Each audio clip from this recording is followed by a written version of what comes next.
नमस्कार दोस्तों, हम लोग क्लास 10th के भूगोल का कृषि चैप्टर का एक बहुत ही इंपॉर्टेंट क्वेश्चन पढ़ेंगे। तो देखिए, एक ही क्वेश्चन 3 तरीके से पूछा जा सकता है। तो देखिए क्वेश्चन क्या है, भारत में कितने शस्य ऋतुएं हैं? भारत में ऋतु के अनुसार फसलों को कितने वर्गों में बांटा गया है? इसी क्वेश्चन को ऐसे भी पूछ सकता है, भारत में मौसम के अनुसार कितने प्रकार की फसलें उगाई जाती है। यानी क्वेश्चन एक ही रहेगा लेकिन पूछने का तरीका अलग। तो ये तीनों में से कोई भी क्वेश्चन पूछे, आपको ऐसे ही आंसर लिखना है। तो क्वेश्चन क्या है, भारत में कितने शस्य ऋतुएं हैं? तो भारत में 3 शस्य ऋतुएं हैं। यानी भारत में ऋतु के अनुसार फसलों को 3 भागों में बांटा गया है, या भारत में मौसम के अनुसार 3 प्रकार के फसल उगाई जाती है। क्या क्या है? एक है रबी फसल, दूसरा खरीफ फसल, तीसरा है जायद फसल। तो ऋतु के अनुसार भारत में कितने प्रकार की फसल उगाई जाती है? 3 प्रकार, रबी फसल, खरीफ फसल, जायद फसल। जिस फसल को शीत ऋतु में बोया जाता है और ग्रीष्म ऋतु में काट लिया जाता है उसे रबी फसल कहते हैं, जैसे गेहूँ, जौ, मटर, सरसों आदि। तो रबी फसल किसे कहते हैं? ऐसा फसल जिस फसल को शीत ऋतु में बोई जाती है और उसे ग्रीष्म ऋतु में काट ली जाती है, ऐसे फसल को रबी फसल कहते हैं। जैसे गेहूँ, जौ, मटर, सरसों, तो इससे रिलेटेड बहुत सारे क्वेश्चन आते हैं कि मटर किस प्रकार का फसल है, सरसों किस प्रकार का फसल है। और अगर महीना का बात करें तो शीत ऋतु, तो शीत ऋतु कब शुरू होता है? अक्टूबर नवंबर में शुरू होता है। यानी रबी फसल को अक्टूबर नवंबर महीने में बोया जाता है और अप्रैल मई महीने में काट लिया जाता है। अब आगे देखते हैं खरीफ फसल के बारे में।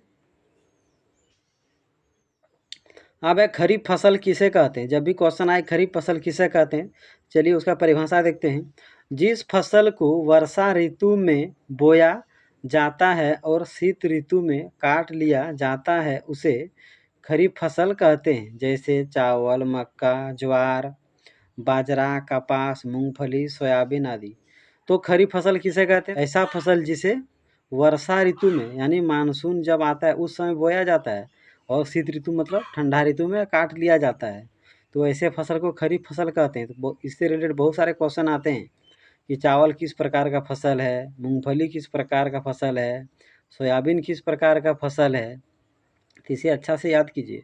अगर महीना का बात किया जाए तो खरीफ फसल को बोला जाता है वर्षा ऋतु में बोया जाता है। वर्षा ऋतु का मतलब मानसून कब शुरू होता है भारत में? मई जून जुलाई में शुरू होता है। तो उस समय ये बोया जाता है अशीत ऋतु, यानी जो मार्च अप्रैल में खरीफ फसल को काट लिया जाता है। तो हम लोग रबी फसल पढ़ चुके, खरीफ फसल पढ़ चुके, अब पढ़ेंगे जायद फसल। अब है जायद फसल किसे कहते हैं? जिस फसल को ग्रीष्म ऋतु में बोया जाता है उसे जायद फसल कहते हैं। जैसे खीरा, तरबूज, खरबूज, सब्जियां, चारे की फसलें आदि। तो जायद फसल किसे कहते हैं? ऐसा फसल जिस फसल को ग्रीष्म ऋतु में बोया जाता है, यानी गर्मी के मौसम में बोई जाती है, उसे जायद फसल कहते हैं। तो आप गर्मी का मौसम में खीरा खाए हैं, तरबूज खाते हैं, खरबूज खाते हैं, और भी बहुत तरह की सब्जियां उगाई जाती है। फिर चारे की फसल, पशुओं के लिए चारे की फसल उगाई जाती है। ये सभी जायद फसल के उदाहरण हैं। तो ऋतु के अनुसार फसल को कितने भागों में बांटा गया है? रबी फसल, खरीफ फसल और जायद फसल, तीनों के बारे में हम लोग पढ़ लिए। इसे अच्छा से पढ़िए। ये क्लास 10th के लिए मोस्ट वीवीआई क्वेश्चन है। मेरा वीडियो अच्छा लगता हो तो आप लोग के क्लास 10th में जितने भी बच्चे हैं उसे शेयर करें, यानी अपने दोस्तों को शेयर करें, ताकि मेरे वीडियो का लाभ वे भी उठा सकें।